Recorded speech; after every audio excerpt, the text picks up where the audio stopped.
en Espagne, voir les commentaires ce matin de la presse après la victoire écrasante des conservateurs. Et c'était la une, Hélène, d'El País qui titre ce matin sur le fait que la crise vient de donner tout le pouvoir à Mariano Rajoy, le chef du Partido Popular, qu'on voit ici assez heureux en train d'embrasser son épouse au moment de l'annonce des résultats. Le PP vient de remporter, vous venez de le dire, la majorité absolue des sièges à l'Assemblée, ce qui va lui permettre de mettre en œuvre le plan d'austérité exigé par l'Europe. Alors, pour le moment, le programme de Mariano Rajoy est assez flou, mais quelles que soient les mesures qu'il compte faire passer, le futur de l'Espagne exige, je cite, qu'elles soient mises en œuvre sans tarder, d'après El País, qui explique que les turbulences actuelles dans la zone euro impliquent que le nouveau gouvernement ne perde pas une seule minute. L'Espagne qui vient d'élire les conservateurs pour faire face à la crise de la dette. C'est à voir aussi ce matin, Hélène, du côté de USA Today, le quotidien américain, qui présente le scrutin d'hier comme un référendum sur la crise de la dette européenne. Une crise qui se manifeste en Espagne par un taux de chômage record et des coupes très nettes dans les budgets publics. USA Today cite par exemple un jeune chômeur de Madrid. Il s'appelle Axa, il a 25 ans.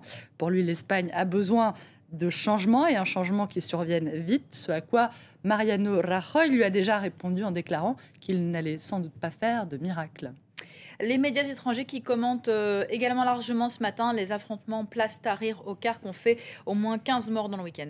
C'est une confrontation qui était associée par plusieurs journaux, qui est évoquée par plusieurs journaux, comme étant associée au risque d'une deuxième révolution égyptienne, mais qui ne surprend pas le quotidien panarabe basé à Londres, Al-Quds Al-Arabi. Le journal évoque ces affrontements comme une lutte entre deux éléphants, je cite, entre le Conseil suprême des forces armées, les militaires aujourd'hui en charge de la transition d'une part, et les frères musulmans de l'autre, une confrontation jugée inévitable par Al-Quds Al-Arabi qui s'étonne de ce que la trêve entre les uns et les autres ait finalement duré aussi longtemps. C'est une analyse assez proche de celle qu'on peut lire ce matin dans le quotidien égyptien Goumoria, La République en arabe. Pour le journal, ce qui se produit aujourd'hui n'est rien d'autre que le fruit de l'amalgame opéré par les frères musulmans entre le religieux et le politique. Les frères musulmans qui sont désignés comme les principaux responsables des violences de ce week-end. Notez également, Hélène, ces interrogations qu'on a lues sur le site égyptien Aram Online, interrogations sur la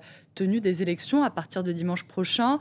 Le site rappelle qu'il ne faut pas confondre les frères musulmans avec les salafistes orthodoxes, qui sont plus radicaux, et qui rappelle aussi qu'une escalade de la violence pourrait servir de prétexte aux militaires pour décréter la loi martiale et annuler les élections.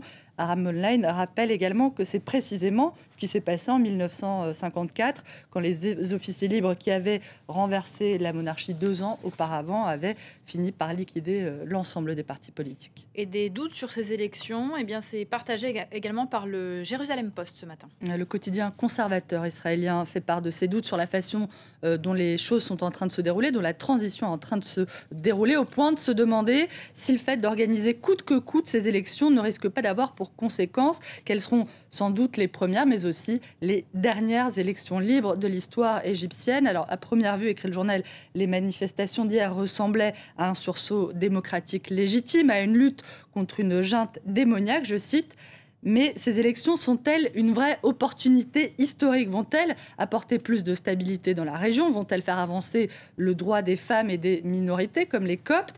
Vont-elles permettre que soit garantie la liberté de la presse? C'est peu probable, d'après le Jérusalem Post, qui cite les élections palestiniennes de 2006 qui ont permis la victoire du Hamas et l'établissement d'une base de la terreur islamiste, je cite encore, bref, un précédent peu rassurant, on l'aura compris.